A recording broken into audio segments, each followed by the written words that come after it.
I'm Aaron Porras, and thank you for joining us from our studios in Israel. Coming up in today's newscast, the death toll in Vegas rises to 59 with over 500 injured. Israel closes down the borders with Gaza and the West Bank ahead of the holidays, and ILTV's Emanuelle Kadosh helps us ring in the festival of Sukkot. Stay tuned for the latest news in Israel.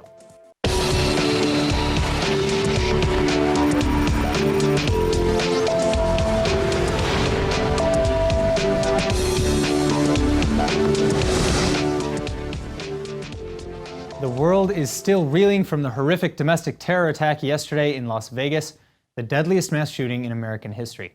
Israeli Prime Minister Netanyahu has offered his condolences to the entire American nation, saying that, quote, the people of Israel stand shoulder to shoulder with the American people in mourning and sorrow, end quote.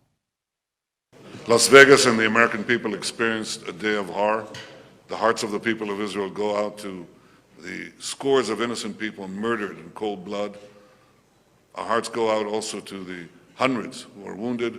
We pray for their speedy recovery. The people of Israel stand with the people of America at this time, at any time, but especially at this time. We will overcome together.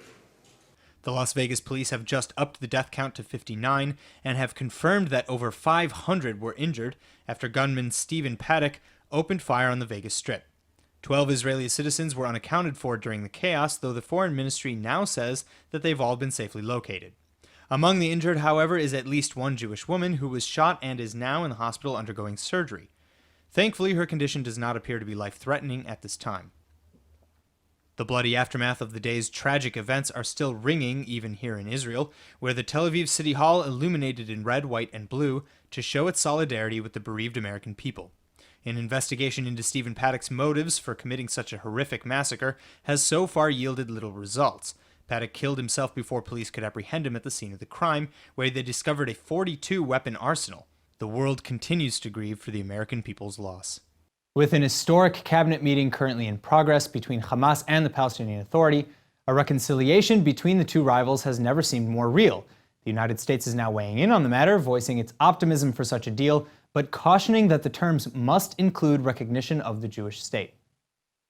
President Trump's Middle East envoy Jason Greenblatt has just said that, quote, the United States stresses that any Palestinian government must unambiguously and explicitly commit to nonviolence, recognition of the State of Israel, acceptance of previous agreements and obligations between the parties, and peaceful negotiations, end quote. One of the biggest sticking points of a possible Palestinian unity government is the matter of what to do with Hamas's army, which most believe the terror group will be reluctant to dissolve. While not explicitly mentioning Hamas by name, Greenblatt did specify that the Quarter Principles would need to be obeyed by all parties involved, a set of international regulations that Hamas has historically refused to abide by. Although Hamas has already offered to officially dissolve its government control over the Gaza Strip, a lot still remains to be seen as these negotiations unfold over the coming weeks. That's why many Israelis are skeptical that a deal is truly going to happen anyway, after seeing such talks fall apart several times in the past. Well, the Palestinian Authority and Hamas every several years try to hold unity talks. They never amount to anything. They almost invariably break down, and that's probably what's going to happen this time as well. But regardless, we'll just have to wait and see where discussions lead this time. United States Ambassador to Israel David Friedman made major waves recently when he showed clear support for the Israeli settlement enterprise, but almost immediately following those statements, the Trump White House was very quick to distance itself from his comments. Whether Friedman's beliefs are reflective of the Trump administration's foreign policy or not remains to be seen, but here to help us find some clarity is Danny Friedman, the former Israeli ambassador to the United States and the founder of The Truth About Israel. Thank you very much for coming back in. My pleasure. All right, so my first question is, as an ambassador, isn't Friedman's job to represent Trump's policies?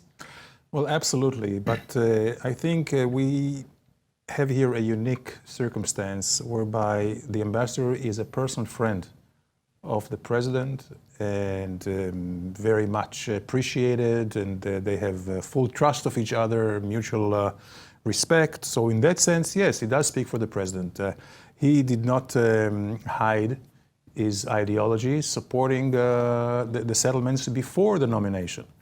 But I think here he made it clear that it's mostly his personal views, and unless and until we see a real thorough reevaluation of the American policy towards the settlements, it seems like the old policy still stands, whereby the United States does not recognize any of Israeli territory beyond the Green Line.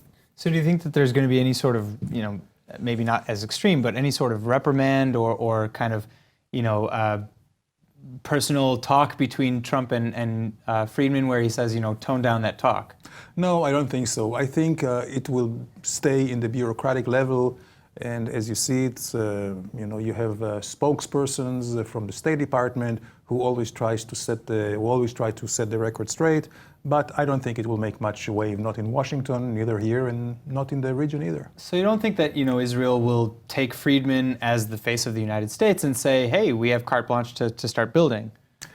No, this goes much beyond that, and basically we see it on the level of Prime Minister to the President, and we know for a fact that Israeli government today, and even Benjamin Netanyahu, the Prime Minister, told the ministers and told the people in the West Bank, in the Judea and Samaria, that he is not at liberty to build as much as he wants. So there is a tacit understanding between the two administrations, and we see that there is a certain limit on building. All right. Now, in somewhat related news, Trump's envoy for peace, Greenblatt, is here right now as well, and he's talking to the Palestinian Authority about Palestinian unity and kind of what that might entail, which namely includes disarmament, adhering to certain agreements, acknowledging Israel. Do you think that there's a chance here? I'm not sure. I think it's Hamas and Fatah, it's like mixing water and oil. They do not stick together. We have a very extreme fundamental terrorist group like Hamas, which is very, very Islamistic. And you have the Fatah, which is quite secular. Also, we know that the history, including the recent history, is of real bloodshed and wars between these two factions. This is one thing that we have to take into considerations. But I think even more importantly, we see that the deal that has been made is not complete. And the Fatah and Abu Mazen, and I think from their perspective, rightly so, demand not only the dissolution, dissolving just the civil administration of the Hamas, but also the armed forces of Hamas, which Hamas is not ready for. And without having control over the armed forces, then certainly there is not going to be any reconciliation. All right. Well, Ambassador Danny, again, thank you so much for coming in. My pleasure. And thank you. All right, now with the Sukkot holiday just around the corner, the Israeli army is preparing to close off the border crossings in Gaza and around the West Bank. Although this is a security measure the army typically takes to quell violence, this year the closure will be longer than normal and last the entire 11 days of Sukkot. Last year, the army closed the same checkpoints into and out of the areas for just the beginning and the end of the holiday.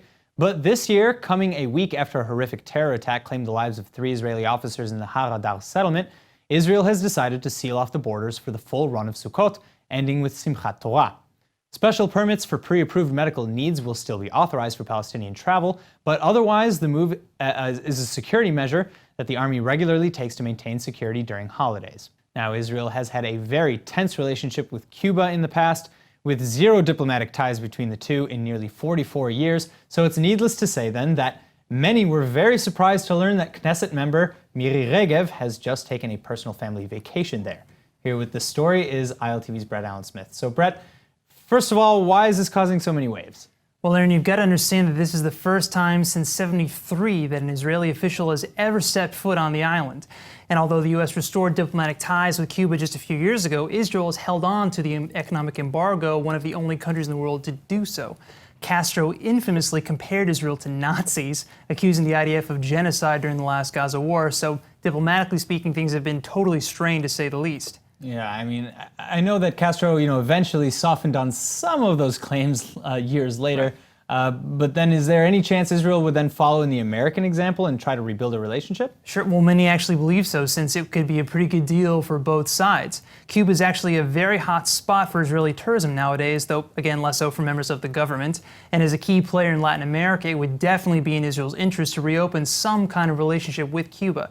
Now, as for this visit from Miri Regev, word is that it's strictly a private family vacation that has nothing to do with politics, though we can certainly still dream. Let's go ahead and take a look at the report.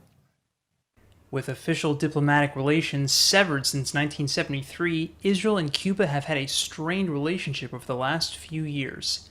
50 years ago, the Jewish population of the island rested at about 30,000, though now only 1,000 Jews live there, the rest having fled the oppressive regime. That's one of the reasons why many were stunned by headlines proclaiming that Knesset member and Israeli culture minister Miri Regev had just taken her family there for a private Cuban getaway, making this the first visit of any kind from an Israeli lawmaker to the island in nearly 44 years. Cuban leadership has been staunchly critical of Israel over the decades, with Castro even accusing Israel of genocide during Operation Protective Edge in Gaza. Though politically the countries remain at odds, even after America reestablished ties under the Obama administration, Cuba remains a top tourist destination for many globetrotting Israeli travelers.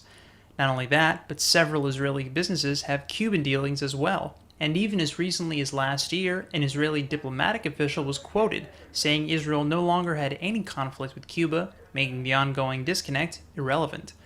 So Miri Regev's visit appears to be only for family time at the moment, but it's not unreasonable to think a rekindling of ties might be just around the corner. Well, this latest Israeli startup success story is definitely good news for a lot of people out there. Founded by a Druze physician and a Jewish electrical engineer, Healthamize is a breakthrough app that helps people suffering from respiratory diseases like COPD and asthma by monitoring your speech levels while you talk on the phone. Millions all over the world suffer from respiratory diseases, and the problem is that once a breathing attack starts, it's often too late to do much about it. That's why Healthamize, the revolutionary new Israeli startup, figured out the best approach was to prevent attacks altogether before they became life-threatening. Co-founder Shadi Hassan was a Druze physician from northern Israel who noticed that patients' speech patterns changed as they received treatment. So when he met Jewish electrical engineer Daniel Aronovich at the annual hackathon in Israel's Technion Institute of Technology, the two had a brainstorm. Fast forward to 2 years later, the two have now officially given birth to the Healthamize app, and it could mean a major breakthrough for those suffering with all kinds of breathing diseases.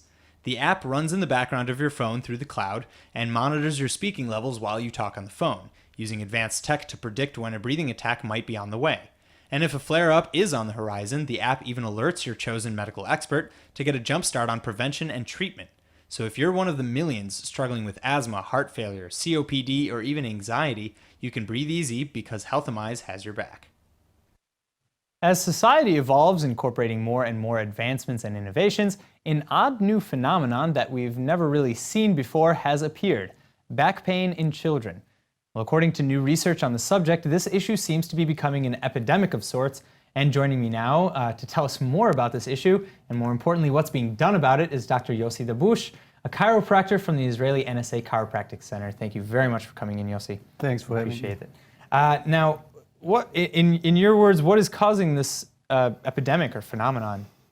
Well, let me tell you, this is not an epidemic, and this is not a disease at all.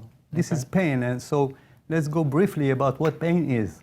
Okay, so pain is not the thing. It's not the pain is a messenger. It is not the message. Okay, the pain is trying to tell us that something is going on abnormally. Okay, so this is really important to tell everybody that addressing the pain is a mistake. Okay, we need to understand where it is coming from. Okay, so when did we first learn about this? When did this start? Well, pain indicates something. We do not want to kill the pain. We do not want to use painkillers. So what we do is we listen to it. We listen to not only listen, I mean, we check, we examine the child. And it is a fact that many children are coming in with back pain, and this is new. This wasn't here 15 years ago or 10 years ago. I mean, so what's causing it then? Well, what will cause it? Basically, children are spending so much time sitting, not running around like they used to do. They are holding their smartphones, they slouch, their head goes forward. That will close the rib cage, their breath will go down, circulation becomes poor, and overall the body gets into stress. And when the body is getting into stress, it causes a defense mechanism to go active. So what are we doing about it? Well, first we need to understand what is going on. So when a child presents with pain, we need to not only look at the area of pain, but try to understand what's going on. So we'll talk to his parents. In the intake, we'll have history, medical history, and personal history. So we understand where this child is coming from, how is he in the world, okay? And then we will, after we understand the mechanism, we'll check the nervous system and see how the nervous system contributes or how it is being affected. Because, I see by your face that you don't see the relationships between the pain. No, I do.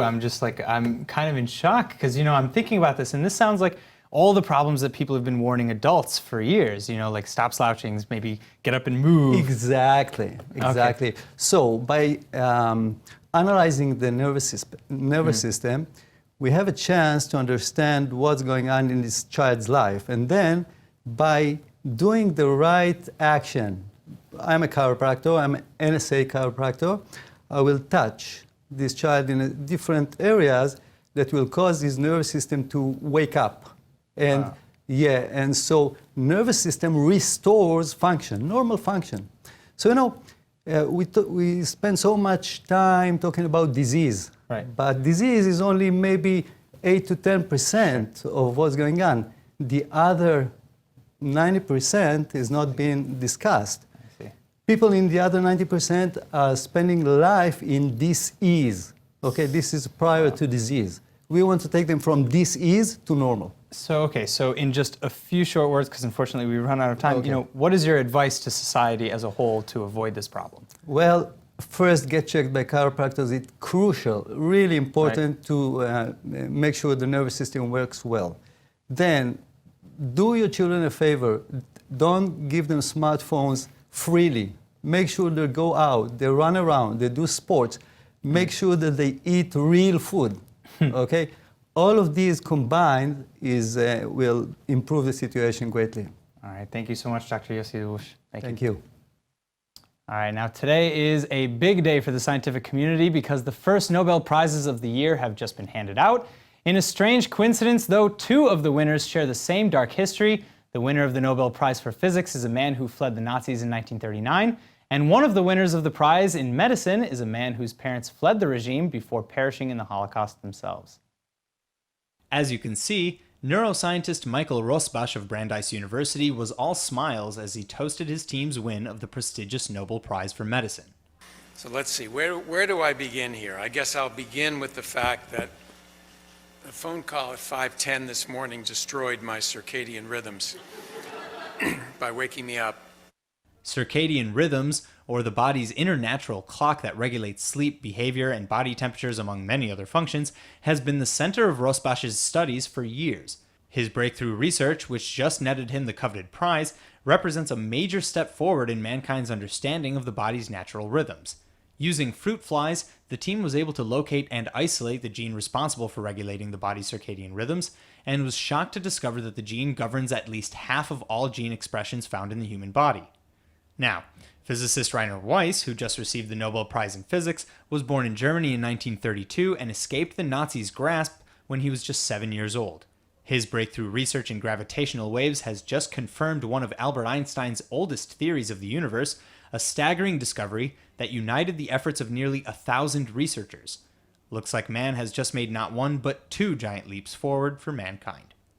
Now, in case you didn't notice, and in case we didn't mention it enough times yet, tomorrow is Sukkot, and ILTV's Emanuelle Kadosh is here in the studio with us to share what she learned about the holiday on the streets of Tel Aviv. Thank you for coming in, Emanuelle. Hi, Thank you. Thank you for having me. Well, yes, I went to Rabin Square in the center of Tel Aviv to kind of find out a little bit more about Sukkot, the traditions, what you do, why you do it, you know, just a little bit more about it. And I see, and we have some 4 species here. I'll test you on what they are later. Yes, I did bring the 4 species. I got them at the market at the Rabin Square where they're selling them for everyone, and there's a beautiful sukkah. But let's take a look at my report. All right, wonderful.